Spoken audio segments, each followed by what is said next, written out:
बिस्मिल्लाहिर्रहमानिर्रहीम। हजरत महबूब सुबहानी बादशाह पीर दस्तगीर सैयदना अब्दुल कादिर जिलानी रहमतुल्लाह ताला अलैह जे शान में हजरत इमामुल आरिफीन पीर साईं सैयद मोहम्मद राशिद रोज़े धनी कुद्दस सिर्रुहू जिन जे बाकमाल खलीफे ऐं सिंध जे वॾे शाइर खलीफे नबी बख्श लग़ारी क़ासिम रहमतुल्लाह अलैह पंहिंजे रिसाले में एक पूरो सुर धनासरी चयो आहे, जंहिंमें हज़रत खलीफे नबी बख्श लग़ारी बादशाह पीर दस्तगीर अब्दुल कादिर जिलानी जो शान संदुस लक़ब ऐं संदुस मक़ाम सां गॾु संदुस उन तारीख़ी ऐलान क़दमी हाज़िही अला रक़बत कुल्ले वलील्लाह यानी ग़ौस आज़म जो क़दम कायनात जे सभिनी वलियनि जे मथां आहे जो ज़िक्र कयो आहे। महबूब सुबहानी अब्दुल कादिर जिलानी के इहो कदम हुज़ूर सल्लल्लाहु अलैहि वसल्लम जे तरफ़ा शब महराज जे वाक़े में नसीब थियो हो ऐं महबूब सुबहानी इहो ऐलान फरमायो हो त क़दमी हाज़िही अला रक़बत कुल्ले वलील्लाह ग़ौस आज़म जो इहो कदम सिलसिलेवार सदुस औलाद के मिलंदो।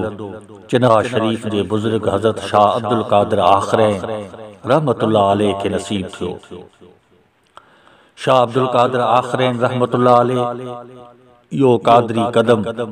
हज़रत रोज़े धनी जे वालिद पीर सैयद मोहम्मद बका शाह शहीद पट धनी के अता फरमायो ऐं पीर सईं मोहम्मद बका शाह इहो कदम पंहिंजे फर्ज़ंद पीर सैयद मोहम्मद राशिद रोज़े वारे के अता फरमायो। खलीफो नबी बख्श रहमतुल्लाह अलैह फरमाए थो त ग़ौस आज़म जे इन कदम जो जंहिं इनकार कयो उहो शेख सुनान हो, जंहिंखे आख़िर में सूअर चारणा पिया, लेकिन बाद में हज़रत शेख सुनान रहमतुल्लाह अलैह तौबा ताइब थियो। ग़ौस आज़म रहमतुल्लाह अलैह जे मक़ाम कादरी तरीक़े ऐं संदुन इन्हे कदम शरीफ जे हवाले सां खलीफो नबी बख्श लग़ारी रहमतुल्लाह अलैह फरमाए थो, पीर मुंहिंजो बादशाह ॿिया कुल कदम ज़ेर हादी हिदायत जो विधो सद सवेर अहमद दिनू अर्श में पीर कुल्हे ते पेर इब्न अली शेर कासिम मुंहिंजो कारणी पीर मुंहिंजो बादशाह कुल ते कदम संदोस दादलो दरगाह में दावर संदो दोस पीर सदी पाबोस कासिम कर त उभी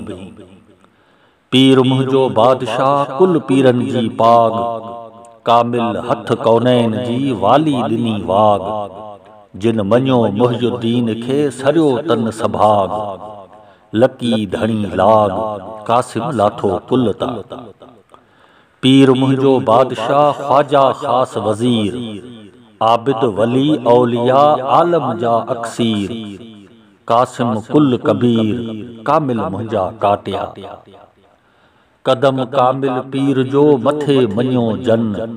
वञी वहदत गॾिया वॾा ताले तन आशिक ईदूं कन कासिम वसल वाॻिया भलेरो बगदाद में रोहिड़ी पासे रहक पाणी थियो पाण में हक़ सा वासिल हक़ शारिक आण मशक हर दोरी हेक थिया कदम कामिल पीर जो सब ते आ सवार आहे अब ज़मीन में सदी पीर पचार जे आया से अघिया हुत वीदे जी वार हिदायत हजार हासिल करे हलिया